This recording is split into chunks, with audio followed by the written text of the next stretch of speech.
Hello students, welcome to my YouTube channel Sahaj classes.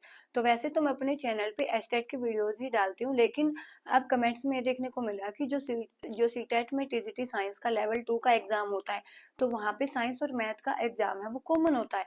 तो estate के साथ साथ वहाँ भी बच्चों को दिक्कतें आती हैं। तो इसके साथ मैंने सोचा कि एस्टेट को तो हम लेके चल ही रहे हैं, साथ के साथ हम सीटेट को भी कंसिडर करेंगे और उसके भी वीडियोज अपने चैनल पे अब मैं डे बाई डे डालूंगी, कंटिन्यूटी में डालूंगी।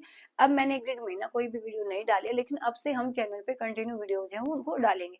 तो वहां पे देखो, अगर आपकी बात आती है कंपैरिजन की, तो एस्टेट और सीटेट में जो हमारा एस्टेट एग्जाम है ना, वो थोड़ा सा डिफिकल्ट हो जाता है, थोड़ा सा टफ पड़ता है किसकी बजाय, सीटेट की बजाय। ऐसा क्यों होता है? क्योंकि जो हमारा एस्टेट का एग्जाम है उसमें जीके, रीजनिंग, मैथ वाला जो पोर्शन है ना, वो इंक्लूड हो जाता है। तो इसकी वजह से एस्टेट थोड़ा सा टफ पड़ता है। इसके साथ ही अगर आप सीडीपी देखोगे ना, तो सीडीपी जो एस्टेट की होती है ना, वो टफ आती है बजाय की सीटेट की। ऐसा क्यों होता है? क्योंकि देखो, सीडीपी यहाँ पे जो एस्टेट की सीडीपी होती है, तो उसमें क्या होता है, डाटाबेस चीजें होती है कि ये वाली थ्योरी किसने दी है, ये वाली थ्योरी किसने दी है। लेकिन सीटेट में ऐसा नहीं होता। सीटेट में आउट ऑफ 30 क्वेश्चन, अगर आपने थोड़ा सा भी टाइम दिया है, एक क्वेश्चन को पढ़ा है, उसको समझा है, तो 10 to 13 15 क्वेश्चन है वो आपके अंडरस्टैंडिंग से ही हो जाएंगे, चाहे आपने कुछ भी नहीं पढ़ा हो। लेकिन ये चीज है कि आपने एग्जाम टाइम में उसको टाइम कितना दिया है, उसको समझा कितना है। तो सीटेट का देखो, जितनी नॉलेज मुझे पता है, जैसे मैंने अपने टाइम पे अप्लाई किया था, मैंने जो अपना सीटेट है और एस्टेट है दोनों ही बीएड के, सीटेट बीएड के फर्स्ट ईयर में, और जो एस्टेट है वो वैलिड नहीं होता ना फर्स्ट ईयर में, तो सेकंड ईयर में। तो दोनों ही मेरे क्वालिफाई हैं, टीजीटी पीजीटी, और सीटेट भी टीजीटी पीआरटी। हालांकि जो बीएड वाले कैंडिडेट हैं वो इसमें पीआरटी वाले में एलिजिबल नहीं होते, लेकिन मैंने दिया था तो मेरा वो भी क्वालिफाई है। तो उसके भी आप पे जितना मुझे लगता है कि जो चीजें आपको पता होनी चाहिए, उनके उस पे देखेंगे कि क्या पता कोई चीज आपके लिए हेल्पफुल हो जाए। अगर आपके लिए हेल्पफुल हुई तो अपना लेना, अदरवाइज छोड़ देना, कौन सा आपके कोई पैसे लगने वाले हैं। तो यहाँ पे हम बात करेंगे किसकी, सीटेट की। एस्टेट की तो मैंने अपने चैनल पे बहुत सारी वीडियोस डाली है, तो आप देखना चाहो तो वहां पे जाके देख भी सकते हो। तो सीटेट है, जैसे हमारा एस्टेट है वैसे ही सीटेट भी 150 मार्क्स का होता है। 150 मार्क्स में से आपको लेने कितने होते हैं? 90 मार्क्स ही लेने होते हैं। अब बात आई इसमें से, देखो इजी क्यों होता है, यहाँ पे आती है हिंदी, इंग्लिश, सीडीपी, और आपका 60 नंबर का क्या आता है, सब्जेक्ट आता है। तो यहाँ पे देखो, हिंदी इंग्लिश में क्या आते हैं, पैसेज आते हैं, जो इसको एस्टेट की बजाय आसान बना देते हैं। क्योंकि पैसेज में अगर 10 11 क्वेश्चन भी आएंगे ना, तो वहां पे आपको 7 to 8 क्वेश्चन आप इजिली कर पाओगे, अगर आपने वहां पे समझा है पैसेज को एग्जाम टाइम में। ऐसा ही सेम चीज इंग्लिश में होती है।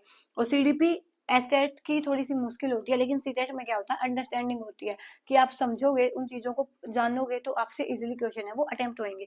अब बात आती है सब्जेक्ट की। जो एस्टेट होता है वो आपको मैथ और साइंस के लिए अलग देना पड़ता है, मैथ के लिए अलग दोगे, नेक्स्ट टाइम आप नेक्स्ट ईयर में साइंस के लिए अलग दोगे। लेकिन सीटेट में तो हमें ये भी सुविधा है कि अब हमारा जो साइंस और मैथ है ना, उसका कंबाइन होता है। तो आपने ये भी चीजें नहीं है कि बार बार देना पड़ेगा, और अब तो लाइफ टाइम वैलिडिटी है, एस्टेट हो चाहे सीटेट हो, एक ही बार आपने क्वालिफाई करना है। तो यहाँ से देखो, हमारे पास 60 नंबर होती है ओवरऑल सब्जेक्ट। तो 30 आपका साइंस आता है, 30 आपका मैथ आता है। उसमें से भी आपके जो 20 क्वेश्चन है वो आएंगे एनसीईआरटी से, और 10 क्वेश्चन आएंगे आपके पेडागोजी के। सेम चीज यहाँ पे होगी, 20 क्वेश्चन सब्जेक्ट के, 10 क्वेश्चन पेडागोजी के। और इन पेडागोजी के क्वेश्चन में से भी 8 टू, अगर 20 क्वेश्चन आए ना दोनों के मिला के, तो अगर आपने पेडागोजी पढ़ी है, थोड़ी मोटी भी पढ़ी है ना, तो आपके 10 to 11 क्वेश्चन बिना पढ़े भी हो सकते हैं, अगर थोड़ी सी भी नॉलेज आपको है सब्जेक्ट की क्या कुछ होता है इसमें। तो यहाँ से देखो, ये वाली चीज भी कितनी इजी हो जाती है। बात आती है इन मार्क्स की, 20 यहाँ से, 20 यहाँ से। तो बस इन वाले मार्क्स पे अगर आपने अच्छी से पकड़ बनाई ना, तो आपका सीटेट इजिली हो जाएगा, क्योंकि 90 मार्क्स है। और क्वालिफाइंग एग्जाम को ही अगर आप खेचते रहे ना कि इस बार भी नहीं हुआ, नेक्स्ट टाइम भी नहीं हुआ, तो फिर जो आगे जो भी स्क्रीनिंग होगी, आगे वाले जो जॉब वाले एग्जाम होंगे ना, तो वहां पे दिक्कतें आएंगी। तो इसको जितना जल्दी हो सके ना, एस्टेट सीटेट ऐसे एग्जाम होते हैं, जितना जल्दी हो सके उनको निपटाओ, और आगे की प्रिपरेशन है उसको आपको आगे बढ़ाओ। तो यहाँ से देखो, बात आती है 20 की साइंस की और 20 की मैथ की। तो इस वाली वीडियो में मैं सिलेबस तो नहीं बताऊंगी आपको, क्योंकि ये वाली वीडियो लंबी हो जाएगी। से नेक्स्ट वीडियो, अगर आपको ये वाली वीडियो अच्छी लगे तो कमेंट में बता देना, सिलेबस पूरा बकायदा ये देखेंगे कि क्या क्या आने वाला है। यहाँ पे हमारे पास पढ़ने के लिए बची 20 की साइंस और 20 की मैथ। तो अगर आपने 6 to 10 साइंस पढ़ी है, एनसीईआरटी से पढ़ी है, और 6 to 10 मैथ आपको एनसीईआरटी का आता है, तो 40 में से आपके 35 34 मार्क्स कहीं पे भी नहीं गए। तो ये वाली चीज यहाँ से है कि अगर आप एनसीईआरटी भी पढ़ोगे ना 6 to 10 की, एनसीईआरटी क्या था, अब देखो हमने देखी यूट्यूब पे एक वीडियो, उससे हमने कुछ देखा, उसके बाद नेक्स्ट वीडियो देखी, उसने कुछ और पढ़ाया, तो हमें पता ही नहीं है कि क्या इंपॉर्टेंट है क्या इंपॉर्टेंट नहीं है। हमें बस मतलब है कि वीडियो हमने बदल ली, नहीं इसकी वीडियो देखेंगे, उसका देखा, अब उससे नहीं उससे नेक्स्ट देखा, तो ऐसे में ही सारी चीजें चली जाती हैं। आपने ऐसा कुछ नहीं करना है, आपने बस एक चीज ध्यान देंगे कि एनसीईआरटी से आएगा, आप जगह जगह ढूंढने से अच्छा है ना आपकी जो 6 to 10 एनसीईआरटी है, बुक है तो उसको लेके नोट्स बना लो, अगर बुक नहीं है तो फोन में पीडीएफ होती है उससे पढ़ लो, लेकिन 6 to 10 एनसीईआरटी को ही 2 3 4 बार पढ़ो, बार बार उसको पढ़ो, क्योंकि पेपर है वो एनसीईआरटी से ही आएगा।